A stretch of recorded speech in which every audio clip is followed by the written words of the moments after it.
صحابی حضرت ابو معذورہ، شریعت میں کندھے تک بال رکھنا جائز ہے. اس صحابی کے اتنے لمبے بال تھے کہ جب وہ بیٹھتے تھے تو نیچے دب جاتے تھے. لوگوں نے منع کیا کٹواتا کیوں نہیں؟ فرمانے لگے نہیں کٹوانے. کہا کیوں؟ مانے لگے قبر میں لے کے جانے. قبر میں. کہا کیوں؟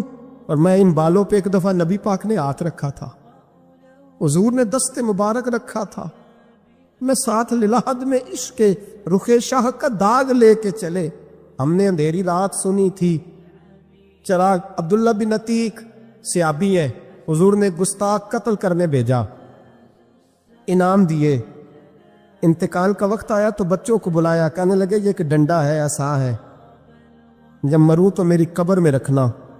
کہا ابا جی سنا نہیں کبھی کسی نے ڈنڈا قبر میں رکھا ہو، عصا آپ کی قبر میں کیوں رکھے؟ ورنہ بیٹا تمہیں پتہ نہیں، یہ معمولی نہیں، یہ وہ ہے جو میرے رسول نے مجھے دیا تھا.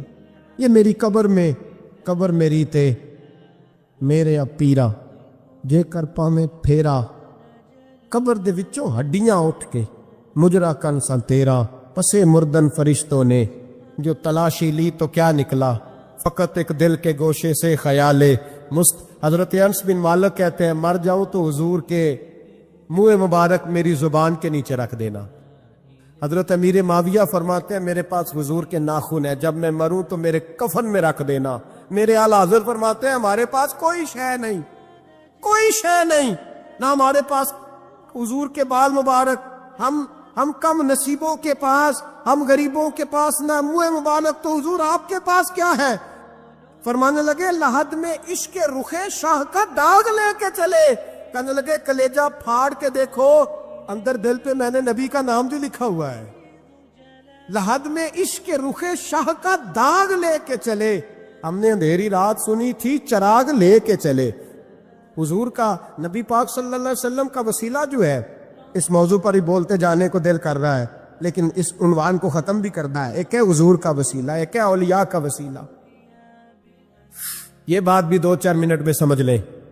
صحیح بخاری مسلم میں میرے نبی پاک نے فرمایا ہے، حضور فرماتے ہیں لوگ جہاد کرنے جائیں گے، ایک زمانہ آئے گا میرے بعد لوگ جہاد کریں گے، پوچھا جائے گا تم میں کوئی صحابی ہے؟ کہا جائے گا ہے، تو نبی پاک فرماتے ہیں صحابی کی وجہ سے اللہ فتح عطا فرما دے گا. گویا ولی کا وسیلہ دینا. حضور فرماتے ہیں پھر لوگ جہاد کرنے جائیں گے تو پوچھا جائے گا مسلمانوں سے تم میں کوئی صحابی ہے؟ کہیں گے کوئی نہیں. کہا کوئی تابعی ہو صحابی کو دیکھنے والا؟ کہا جائے گا ایک ہے. تو فرمایا اس تابعی کی برکت سے اللہ فتح عطا فرما دے گا. نبی پاک فرماتے ہیں بخاری مسلم کے لفظ ہے، پھر پوچھا جائے گا لوگ جہاد کرنے جائیں گے، کوئی صحابی ہے؟ کوئی نہیں. کوئی تابعی ہو؟ کوئی نہیں. کوئی صحابی کو دیکھنے والے کو دیکھنے والا تبع تابعی ہو؟ ایک تبع تابعی ہے. تو نبی پاک فرماتے ہیں اس کی برکت سے ہی اللہ فتح عطا فرما دے گا. مشکات میں، بخاری میں موجود ہے. نبی پاک فرماتے ہیں یہ جو اللہ تم پہ بارشیں برساتا ہے، تمہیں رزق دیتا ہے، یہ تمہارے ضعیف لوگوں کے وسیلے سے اللہ دیتا ہے، یہ کمزوروں کے وسیلے سے دیتا ہے.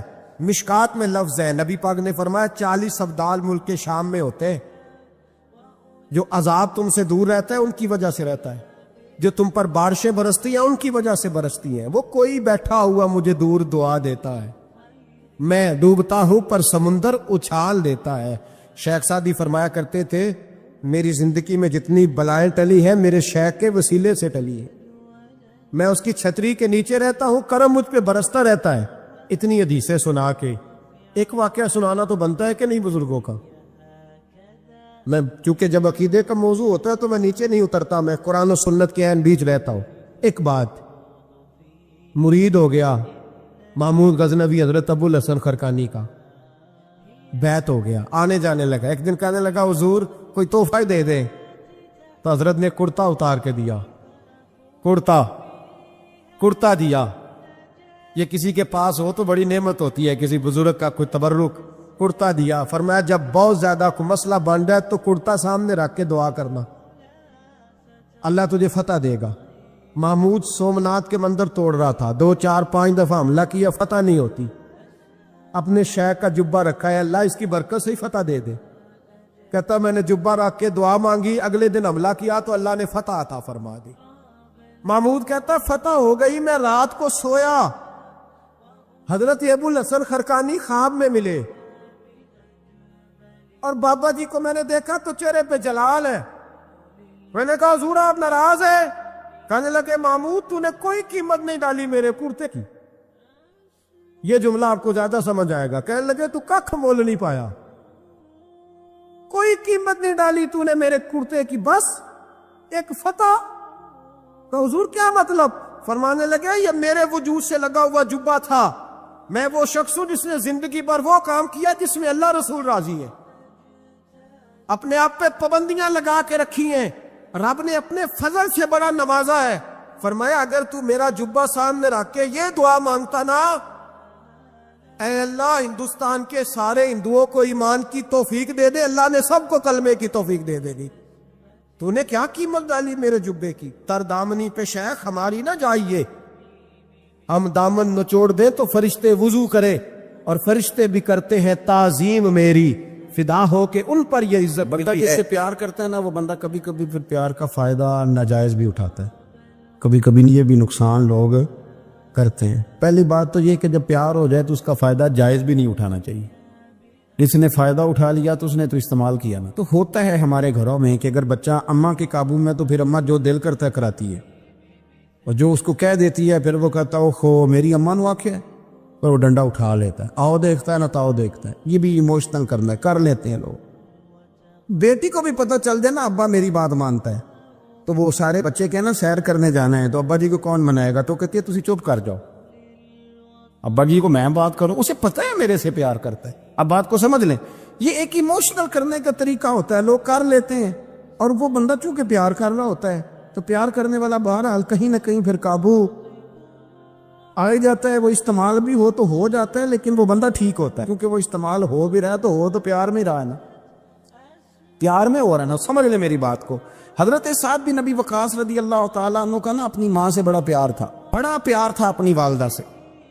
तो हजरत साद बिन नबी वकास कलमा पड़ गए, अम्मा जी ने भूख हड़ताल कर दी। उसे पता था कि मेरा पुत्र मुझसे प्यार बड़ा करता है, मैंने दिल आखिर मनवा लेना। थोड़ी सी आबादी थी, एक घर के अंदर जो मसला छिड़ता था ना उसका सारे शहर को पता चल जाता था। अब कोनों में गलियों में अब बातें भी होने लगी कि वो साद की माँ हड़ताल पे बैठी हुई है, बड़ा मसला है। अब प्रेशर बढ़ने लगा। हज़रत साद बिन नबी वकास फरमाते हैं कि वो जो मेरे करीबी लोग थे ना सहाबा, वो भी मुझे कहने लगे यार कोई रास्ता निकाल, हर चौक में तेरी बात होती है।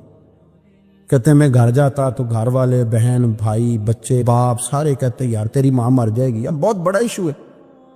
हम ये कह देते हैं कि उन्होंने कुर्बानियां बड़ी दी, लेकिन आप जरा बात को समझे ना कि अम्मा भूख हड़ताल पे बैठ जाए, एक इंसान कहाँ खड़ा हो जाएगा। बदनामी अलग है, बहस अलग है, सियाना बंदा, मालदार, वजादार, कबीले वाला। हजरत साद बिन नबी वकास की माँ ने 3 दिन तक रोटी नहीं खाई, पानी नहीं पिया, बेहोश हो गई। अब जब बेहोश हुई तो शोर पड़ा, सारा मोहल्ला जमा हो गया। अब सारे लोग खड़े और बच्चा वो है जो माँ की बड़ी मानने वाला है। अम्मा के ऊपर लोगों ने पानी शानी डाला, होश आई तो हजरत साद बिन नबी वकास करीब आए, कहने लगे अम्मा एक बात करनी है। अम्मा भी बड़ी मुश्किल से उठ के बैठ गई कि पुत्र मानने लगा है मेरा। लोग भी खड़े हो गए, मुस्कुराहट भी होने लगी कि लो ना कोई बात होने लगी। या माँ कहती है कलमा छोड़ दे फिर मानूंगी। हजरत साद बिन नबी वकास कहने लगे अम्मा सुन मेरी बात, 3 दिन हो गए, मक्के का कोई कोना खुदरा ऐसा नहीं जिसमें मेरी तेरी बातें ना हुई, और कबीले का इलाके का कोई शख्स नहीं, लोगों ने बड़ी बातें की। और लोग जब बातें करने पे आते हैं फिर ऊपर तक जाते हैं। ये भी कहा कि क्या दीन ये सिखाता है कि माँ भूखी मर जाए। ये भी लोगों ने कहा मैंने हर शय सुनी, बर्दाश्त की, अम्मा अब तू मेरी बात कान खोल के सुन ले। माँ कहने लगी वो क्या? हज़रत साद कहने लगे पैदा मुझे तूने किया है, 9 माह तेरे पेट में रहा, रोटी तेरे हाथ से खाई है।